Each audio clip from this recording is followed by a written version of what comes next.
Hi ನಮಸ್ಕಾರ ಸ್ನೇಹಿತರೆ, ನಾನು ನಿಮ್ಮ ರಾಜು ಕನ್ನಡಿಗ. ಸ್ನೇಹಿತರೆ, ಈ ವಿಡಿಯೋ ಸ್ಟಾರ್ಟ್ ಮಾಡೋಕ್ಕೂ ಮುಂಚೆ ನೀವಿನ್ನೂ ನನ್ನ ಚಾನಲ್ನ ಸಬ್ಸ್ಕ್ರೈಬ್ ಮಾಡ್ಕೊಂಡಿಲ್ಲ ಅಂತಂದರೆ ಈ ಕೂಡಲೇ ಸಬ್ಸ್ಕ್ರೈಬ್ ಮಾಡ್ಕೊಳ್ಳಿ ಸ್ನೇಹಿತರೆ. ನಾವು ಹೋಗ್ತಾ ಇರೋ ಜಾಗ ಯಾವುದು ಅಂತಂದರೆ ಸುಮಾರು 400 ವರ್ಷ ಇತಿಹಾಸವುಳ್ಳ ಒಂದು ದೇವಸ್ಥಾನ ಮತ್ತು ಮಠ ಇದೆ ಸ್ನೇಹಿತರೆ. ಅಲ್ಲಿಗೆ ನಾವು ಹೋಗ್ತಾ ಇದ್ದೀವಿ. ಅದು ಯಾವ ಜಾಗದಲ್ಲಿ ಇದೆ ಅಂತಂದರೆ ಅದ್ರ ಹೆಸರು ಪಟ್ಟನಾಯಕನಹಳ್ಳಿ ಅಂತ ಸ್ನೇಹಿತರೆ. ಪಟ್ಟನಾಯಕನಹಳ್ಳಿ ಕಡೆ ನಮ್ಮ ಪಯಣ ಹೋಗ್ತಾ ಇದೆ ಸ್ನೇಹಿತರೆ. ನಾವು ಅಲ್ಲಿಗೆ ಹೋಗ್ತಾ ಇರೋ ಉದ್ದೇಶ ಏನು ಅಂತಂದರೆ 400 ವರ್ಷ ಇತಿಹಾಸ ಹೊಂದಿರುವ ಕಾರಣದಿಂದ ಇದರ ಇತಿಹಾಸವನ್ನು ನಿಮಗೆಲ್ಲರಿಗೂ ಪರಿಚಯ ಮಾಡಿಸೋಣ ಮತ್ತು ಅಲ್ಲಿ ಏನೇನಿದೆ ಅಂತ ವಿಡಿಯೋ ಮೂಲಕ ನಿಮಗೆಲ್ಲರಿಗೂ ತೋರಿಸೋಣ ಅಂತ ಹೋಗ್ತಾ ಇದ್ದೀವಿ ಸ್ನೇಹಿತರೆ. ನಾವು ಸಿರಾಯಿಂದ ಅಮರಾಪುರ ರಸ್ತೆಯಲ್ಲಿ ನಮ್ಮ ಪಯಣ ಪ್ರಾರಂಭ ಮಾಡಿದ್ವಿ. ಸಿರಾಯಿಂದ 17 ಕಿಲೋಮೀಟ್ರ್ ಹೋದರೆ ಪಟ್ಟನಾಯಕನಹಳ್ಳಿ ಕ್ರಾಸ್ ಸಿಗುತ್ತೆ ಸ್ನೇಹಿತರೆ. ಅಲ್ಲಿ ಬಲಗಡೆ ಹೋದರೆ ಪಟ್ಟನಾಯಕನಹಳ್ಳಿಗೆ ಹೋಗ್ತೀವಿ ಸ್ನೇಹಿತರೆ. ಇಲ್ಲಿಗೆ ಬಸ್ ವ್ಯವಸ್ಥೆ ಕೂಡ ಇದೆ ಸ್ನೇಹಿತರೆ. ನಾವು ಬಸ್ ಸ್ಟ್ಯಾಂಡ್ ಹತ್ರ ಹೋದ್ವಿ, ಆದರೆ ನಾವು ಅಲ್ಲಿ ಇಳಿಲಿಲ್ಲ. ಯಾಕಂದರೆ ನಾವು ಬೈಕಲ್ಲಿ ಹೋಗಿದ್ದು ಸ್ನೇಹಿತರೆ. ಮತ್ತು ಬಸ್ ಸ್ಟ್ಯಾಂಡಿಂದ ಸ್ವಲ್ಪ ಮುಂದೆ ಹೋಗಿ ಬಲಕ್ಕೆ ಹೋದರೆ ಸ್ನೇಹಿತರೆ ಮಠ ಮತ್ತು ದೇವಸ್ಥಾನ ಎರಡೂ ಅಲ್ಲೇ ಇದೆ. ಆದರೆ ಇವಾಗ ಜಾತ್ರೆ ಸಮಯ ಅಲ್ವಾ ಸ್ನೇಹಿತರೆ, ಆವಾಗಲೇ ತೇರು ಮುಗಿದು 2 ದಿನ ಆಗಿದೆ ಅನಿಸುತ್ತೆ.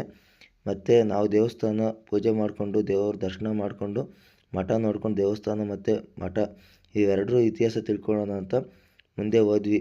ಮತ್ತು ಇಲ್ಲಿ ಜಾತ್ರೆ ನಡೀತಿರೋ ಕಾರಣ ಸ್ನೇಹಿತರೆ ಕೃಷಿ ಮೇಳ ಇದೆ ಸ್ನೇಹಿತರೆ. ಅದೇ ಥರ ಅಂದರೆ GKVK ಯಾರು ಹೋಗಿದ್ರು ಅವ್ರಿಗೆ ಗೊತ್ತಿರುತ್ತೆ. ಅಂದರೆ GKVK ಅಷ್ಟು ದೊಡ್ಡದೇನಿರಲ್ಲ ಸ್ನೇಹಿತರೆ. ಸೇಮ್ ಅದೇ ಥರ ಸ್ವಲ್ಪ ಚಿಕ್ಕದಾಗಿದೆ ಸ್ನೇಹಿತರೆ. ಬಂದು ನೀವು GKVK ನೋಡೋಕ್ಕಾಗದೇ ಇರೋರು ಇಲ್ಲಿ ಬಂದು ನೋಡ್ಬೋದು ಸ್ನೇಹಿತರೆ.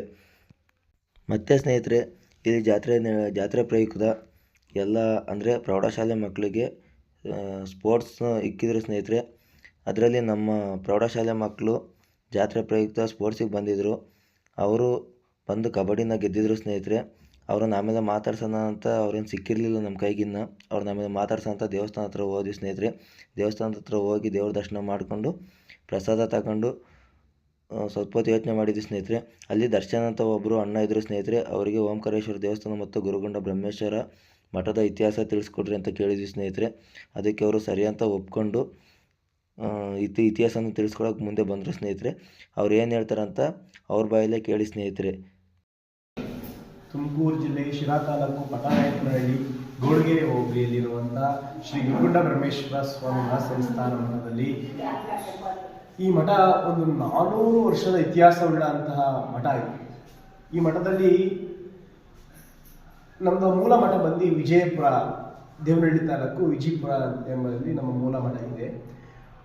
ಅಲ್ಲಿ ನೀಲಗಿರಿ ಸ್ವಾಮಿಗಳು ಅಂತೇಳಿ ಅವರು ಒಂದು ಉತ್ತದಲ್ಲಿ ಸಿಗ್ತಾ ಅಂತವ್ರು. ಉತ್ತದಲ್ಲಿ ಒಂದು ರಸ್ತೆ ಮಾಡ್ಬೇಕಾರ ಕೆಲಸಗಾರ ಹೋಗಿ ಮೈಸೂರು ರಾಜನಿಗೆ ಹೇಳಿ ಸ್ವಾಮಿ ಉತ್ತದಲ್ಲಿ ಏನೋ ಓಂ ನಮಃ ಶಿವಾಯ ಅಂತ ಹೇಳಿ ಸ್ವರ ಬರ್ತಿದೆ ಅಂತ ಹೇಳಿದಾಗ ಅವರು ಹೋಗಿ ಹಾಲು ಬಿಟ್ಟು ಕರಗಿಸಿ ಸ್ವಾಮಿಗಳನ್ನ ಬೆಣ್ಣೆಯಲ್ಲಿ ತಪಭಂಗ ಮಾಡಿ, ಬೆಣ್ಣೆ ಹಾಕಿ ಅದನ್ನು ಕರಗಿ ಅದನ್ನು ತಪಭಂಗ ಮಾಡಿ ಸ್ವಾಮಿಗಳನ್ನ ಮೈಸೂರು ಅರಮನೆಗೆ ಕರ್ಕೊಂಡೋಗಿ ಅರಮನೆಯಲ್ಲಿ ಇದ್ದಂಥ ಆಗ ಗುರುಗುಂಡ ಬ್ರಹ್ಮೇಶ್ವರ ಸ್ವಾಮಿಗಳು ಶಿಷ್ಯ ಹೋಗಿ ಮೈಸೂರು ಅರಮನೆ ದಸರಾ ನೋಡೋಕೆ ಹೋದಾಗ ನಮ್ಮ ಗುರುಗಳು ಇಲ್ಲಿದ್ದಾರೆ, ಇವ್ರು ನಮ್ಮ ಗುರುಗಳು ಅಂತೇಳಿ ಅವ್ರೇನು ಮಾಡಿದ್ರು, ಅಲ್ಲಿಂದ ಕರ್ಕೊಂಬಂದು ಇಲ್ಲಿ ಇಟ್ಕೊಂಡ್ರು. ಇಲ್ಲಿ ವಿಜಯಪುರದಲ್ಲಿ ಇಟ್ಕೊಂಡ್ರು. ಪೂಜೆಗೆಲ್ಲ ವ್ಯವಸ್ಥೆ ಮಾಡಿ ಮೈಸೂರು ರಾಜರು ಅಲ್ಲಿ ಇಟ್ಕೊಂಡಿದ್ದಾಗ ಅವರು ಕರ್ಕೊಂಬಂದು ಅವಾಗ ಅವ್ರಿಗೆ ಒಂದು ಜೀವನ ಸಮಾಧಿ ಆಗಿದೆ. ನೀಲಗಿರಿ ಸ್ವಾಮಿಗಳು ಅಂತೇಳಿ ನಮ್ಮ ಮೂಲ ಸ್ವಾಮಿಗಳು ದೇವನಹಳ್ಳಿಯಲ್ಲಿ ವಿಜಯಪುರದಲ್ಲಿ ಮೂಲ ಇದಾಗಿದೆ, ಜೀವನ ಸಮಾಧಿ ಆಗಿದ್ದಾರೆ. ಅವ್ರ ಶಿಷ್ಯ ಬಂದು ಗುರುಗುಂಡ ಬ್ರಹ್ಮೇಶ್ವರ ಶಿಷ್ಯ ಬಂದು ನಂಜಾವಧೂತ. ನೀಲಗಿರಿ ಸ್ವಾಮಿಗಳು ಪೀಠಾಧಿಪತಿ ಆಗಲಿಲ್ಲ, ಗುರುಗುಂಡ ಬ್ರಹ್ಮೇಶ್ವರರು ಪೀಠಾಧಿಪತಿ ಆಗಲಿಲ್ಲ. ಒಂದನೇ ನಂಜಾವಧೂತ ಸ್ವಾಮೀಜಿಯವರು ಪೀಠಾಧಿಪತಿ ಆದ. ನಮ್ಮ ಮಠ ಮೂಲ ಬಂದು ಅವಧೂತ ಪೀಠ. ಇವರು ಜೀವನ ಸಮಾಧಿಯ ಇಲ್ಲಿ ಬಂದು ಮಠ ಸ್ಥಾಪನೆ ಮಾಡೋದು. ಇವರು ಬಹಳ ಪುರುಷರು. ಮೊದಲನೇ ನಂಜಾವಧೂತ ಸ್ವಾಮೀಜಿ ಅಂದರೆ ಇಲ್ಲಿ ಬಹಳ ಹಳ್ಳಿಗಳಿಗೆ ಚಿರಾಬಿಚ್ಚಿದೆ. ಅವರು ಬಹಳ ದೊಡ್ಡ ಪವಾಡ ಪುರುಷರಾಗಿದ್ರು. ಅವ್ರ ಬಗ್ಗೆ ಜೀವನ ಸಮಯದಲ್ಲಿ ಆದ್ರು. ಅವರು ಅವ್ರ ಗುರುಗಳಿಗೆ ಹೇಳಿದ್ರಂತ ತಮ್ಮ ಗದ್ಗೆ ಇಲ್ಲೇ ಆಗ್ಬೇಕು ಅಂತೇಳಿ. ಹಿಂದೆಗಡೆ ಗುರುಗುಂಡ ಬ್ರಹ್ಮೇಶ್ವರ ಸ್ವಾಮಿ ಅಂತೇಳಿ ಹಿಂದೆಗಡೆ ಅವ್ರ ಗದ್ಗೆ ಇದೆ ನಮ್ಮ ಮಠದ ಹಿಂದೆಗಡೆ. ಅವ್ರ ಶಿಷ್ಯ ಅವ್ರು ಮಾತು ತಗೊಂಡ್ರಂತ ತಾವು ಇಲ್ಲಿ ಗದ್ಗೆ ಆಗ್ಬೇಕು ಅಂತ. ಅವಾಗ ಅವ್ರ ಗದ್ಗೆ ಇಲ್ಲ ಆಗಿದೆ. ಹಿಂದೆಗಡೆ ಗುರುಗುಂಡ ಬ್ರಹ್ಮೇಶ್ವರ ಸ್ವಾಮಿ ಗದ್ಗೆ ಇದೆ. ಇಲ್ಲಿ ನಂಜಾವಧೂತ ಸ್ವಾಮೀಜಿ ಜೀವನ ಸಮಾಧಿ ಇದೆ ಇಲ್ಲಿ. ಅವರು ಹೇಳಿದ್ರಂತೆ 7ನೇ ಪಟ್ಟಕ್ಕೆ ಎರಡನೇ ನಂಜಾವದತ್ರು ಆಗಿ ನಾನು ಬರ್ತೀನಿ ಅಂತ ಹೇಳಿ, ಅದಕ್ಕೆ ಇವಾಗಿನ ಸ್ವಾಮೀಜಿಗಳು ಎರಡನೇ ನಂಜಾವದತ್ವ ಸ್ವಾಮೀಜಿಗಳು ಅಂತ ಹೇಳಿ ಪಟ್ಟ ಕಟ್ಟಿದ್ದಾರೆ. ಹಾಗೂ ಓಂಕಾರೇಶ್ವರ ಸ್ವಾಮಿ ಶ್ರೀಮಠದ ಮೂಲ ದೇವರಾಗಿದ್ದಾರೆ. ಈಗಿನ ಸ್ವಾಮೀಜಿಗಳ ಒಂದು ಹುಟ್ಟುಹಬ್ಬವನ್ನ ನೀರಾವರಿ ಎತ್ತಿಸ್ತಾಯ ದಿನ ಅಂತೇಳಿ ಹುಟ್ಟುಹಬ್ಬನ ಆಚರಣೆ ಮಾಡ್ತೇವೆ. ಈಗಿನ ಸ್ವಾಮೀಜಿಗಳು ಬಹಳ ರಾಜ್ಯಾದ್ಯಂತ ಹೆಸರು ಮಾಡಿದ್ದಾರೆ. ಮತ್ತೆ ಇಲ್ಲಿ ಒಂದು ಏನೇ ಒಂದು ಹಾಕ್ಬೇಕು ಅಂದ್ರು ಆಗು ಹೋಗುಗಳಿಗೆಲ್ಲ ನಮ್ಮ ಶಿರಾ ಭಾಗದಲ್ಲಿ ಸ್ವಾಮೀಜಿಯವರು ರೈತರ ಪರವಾಗಿ, ಬಹಳ ರೈತರ ಪರವಾಗಿ ಅವರು ಯಾವತ್ತು ಶ್ರದ್ಧೆಯಿಂದ ನಿಂತ್ಕೊಂತಾರೆ. ಮಠ ಯಾವತ್ತೇ 12 ಗಂಟೆ ಬಂದು ಸ್ವಾಮೀಜಿ ನಮ್ಗೆ ಇಂಥ ಕಷ್ಟ ಆಗಿದೆ, ನಮ್ಗೆ ನೀರಾವರಿ ಸಮಸ್ಯೆ ಇದೆ, ನಮ್ಗೆ ಇಂಥ ತೊಂದರೆ ಆಗಿದೆ ಅಂತ ರೈತರು ಯಾವತ್ತೇ ಸಹ ಬಂದ್ರು ಸ್ವಾಮೀಜಿಯವರು ಭಿನ್ನವಾಗಿ ನಿಂತ್ಕೊಂತಾರೆ. ಹಾಗೂ ಶ್ರೀಮಠದಲ್ಲಿ ಬಹಳ ಪವಾಡಗಳು ನಡೀತಾ ಇರ್ತವೆ. ನಂಜಾವದೂತರು ಮಕ್ಕಳಾಗಿಲ್ಲ ಅಂದ್ರೆ ಮಕ್ಕಳು ಸಂತಾನ ಭಾಗ್ಯ ಆಗುತ್ತೆ, ಮದುವೆ ಆಗಿಲ್ಲ ಅಂದ್ರೆ ಮದುವೆ ಆಗುತ್ತೆ, ಬಹಳ ಆದಷ್ಟು ನಡೀತಾ ಇರ್ತವೆ. ಮತ್ತೆ ನಮ್ಮ ಮೂಲ ಇದಕ್ಕೆ ಅವಧೂತ ಪೀಠಕ್ಕೆ ದತ್ತಾತ್ರೇಯ ಸ್ವಾಮಿಗಳು ಅಮೃತ ಶಿಲೆಯಲ್ಲಿ ಪಕ್ಕದಲ್ಲಿದ್ದಾರೆ. ಹಾಗೂ ನೀಲಗಿರಿ ಸ್ವಾಮಿಗಳು ಇಲ್ಲಿ ಒಂದು ವಿಗ್ರಹ ಇದೆ, ಅಲ್ಲೂ ನಾವು ದಿನನಿತ್ಯ ಪೂಜೆ ಮಾಡ್ತೀವಿ. ಜಾತ್ರೆ ಸಹ 15 ದಿನಗಳ ಜಾತ್ರೆ ಇರುತ್ತೆ. ಹಾಗೂ ಕೃಷಿ ವಸ್ತು ಪ್ರದರ್ಶನ ಇರುತ್ತೆ, ಮತ್ತೆ ಬ್ರಹ್ಮ ರಥೋತ್ಸವ ಇರುತ್ತೆ. ಹಾಗೂ ಮಕ್ಕಳಿಗೆಲ್ಲ ವಿದ್ಯಾಭ್ಯಾಸ. ಈಗಿನ ಸ್ವಾಮೀಜಿ ಬಂದ ಮೇಲೆ ಆದಷ್ಟು ಅಭಿವೃದ್ಧಿಗಳು ಜಾಸ್ತಿ ಆಗಿದೆ. ಅಭಿವೃದ್ಧಿಗಳನ್ನ ಕಡೆಗೆ ನಮ್ಮ ಸ್ವಾಮೀಜಿಗಳು ಮಾಡ್ತಿದ್ದಾರೆ.